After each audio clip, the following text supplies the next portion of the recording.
Manjummel boys cinema കണ്ടിട്ടില്ലേ? Art ഡയറക്ടറിൽ അതിൻ്റെ അജയൻ ശാലശ്ശേരി. ഈ ഹോട്ടലും ഡയറക്റ്റ്, അതായത് ആർട്ട് ഡയറക്റ്റ് ചെയ്തേക്കുന്ന അദ്ദേഹമാണ് കേട്ടോ. ഇപ്പം എനിക്ക് തോന്നുന്നത് എന്താ അറിയോ, നമ്മൾ 1980s കാണുന്ന ഒരു വിൻറ്റേജ് വില്ലേജിൻ്റെ ഒരു മോഡലായിട്ടോ. നമ്മൾ പട്ടാമ്പിയിൽ നിന്ന് വന്നു കഴിഞ്ഞാൽ ഒരു 20 കിലോമീറ്റേഴ്സോളം ഉണ്ടാവും. അതായത് ഒരു 40 to 45 മിനിറ്റ്സ് യാത്ര കാറിലാണെങ്കിൽ. എനിക്കൊരു കൾച്ചറൽ ഹബ്ബ് പോലെ ഫീൽ ചെയ്തു കേട്ടോ.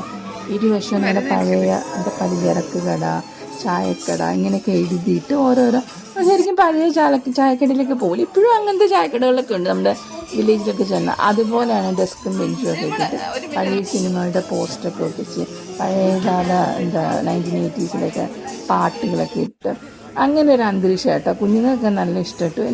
ഞാൻ 2ാമത്തെ പ്രാവശ്യം ഇത് വരുന്നത്. നല്ല ഇഷ്ടം. ഉച്ചയ്ക്കും ഫുഡുണ്ട് കേട്ടോ. ഉച്ചയ്ക്കും 12 മണി തൊട്ടാണ് ഇവിടെ തുടങ്ങുന്നത്. അപ്പോൾ നമ്മൾ 2 സൈഡിലും ഇങ്ങനെ എന്താ പറയുക, ഒരു നൊസ്റ്റു ആണ് ഇവിടെ വരുന്നത്. പഴയകാല പെരുമ്പിലാവിൻ്റെ ഒരു വില്ലേജിലൂടെ പോകുന്നതിൻ്റെ ഒരു കാര്യമാണ് ഇവിടെ ഉണ്ടാക്കിയത്. നമ്മുടെ ഷീലാമ്മയുടെ ഒരു പിക്ചർ ഉണ്ടോ, അടിപൊളിയല്ല. അതിന് ഫ്രണ്ടിൽ നിന്നിട്ട് രാഹുൽ ചേച്ചി ഫോട്ടോ എടുക്കുന്നു. അപ്പം അങ്ങനത്തെ ഒരു രീതിയാണ്.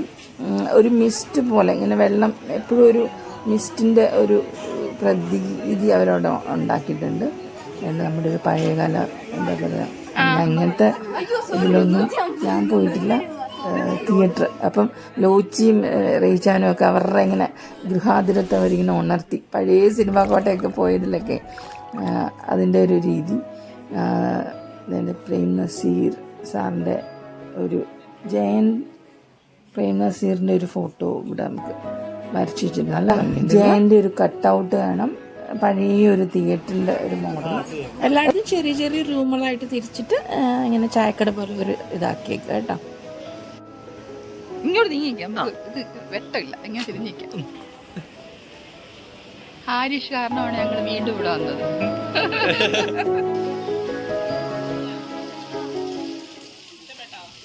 നിധികുട്ടിയും ദിയാക്കുട്ടനും ഒക്കെ കൊണ്ട് ഫോട്ടോ എടുത്ത് മരിക്കുന്നത്. അവിടെ ഒരു ഫോട്ടോ സ്പോട്ട് പോലെ ഒരു സ്ഥലമുണ്ട് കേട്ടോ. നല്ല ചെറിയ അരുവികളുണ്ട്.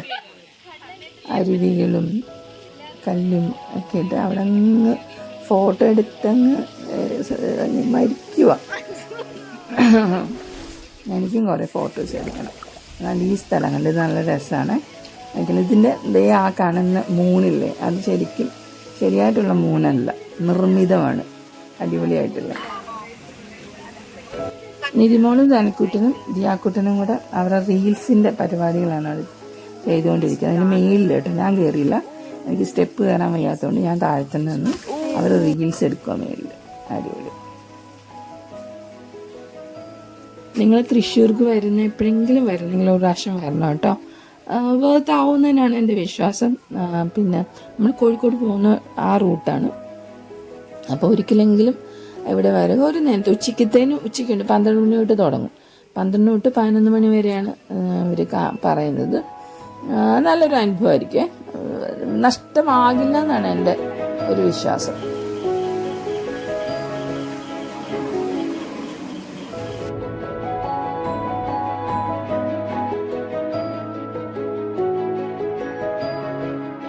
അപ്പം ഞങ്ങളും കുറച്ച് ഫോട്ടോസൊക്കെ എടുത്തു കേട്ടോ. അപ്പോൾ ലോച്ചിക്ക് നിറയെ ഫോട്ടോസ് എടുത്തു. ഞാൻ ആദ്യ പ്രാവശ്യം കുറച്ച് എടുത്തിട്ടുണ്ടല്ലോ. ഈ പ്രാവശ്യം അധികം എടുത്തില്ല. എല്ലാവർക്കും നല്ല ഇഷ്ടപ്പെട്ടു കേട്ടോ. അവിടെ ഫുഡും നല്ലതായിരുന്നു. അത് കഴിഞ്ഞ് നേരെ ഞങ്ങൾ പട്ടാമ്പിക്ക് വന്നു.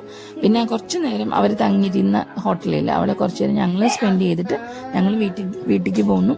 അപ്പോൾ ഈ വീഡിയോ നിങ്ങൾക്ക് എല്ലാവർക്കും ഇഷ്ടപ്പെട്ട് ലൈക്ക് ചെയ്യുക, കമൻറ്റ് ചെയ്യുക, സബ്സ്ക്രൈബ് ചെയ്യുക. അപ്പോൾ ടാറ്റാ, ബൈ ബൈ.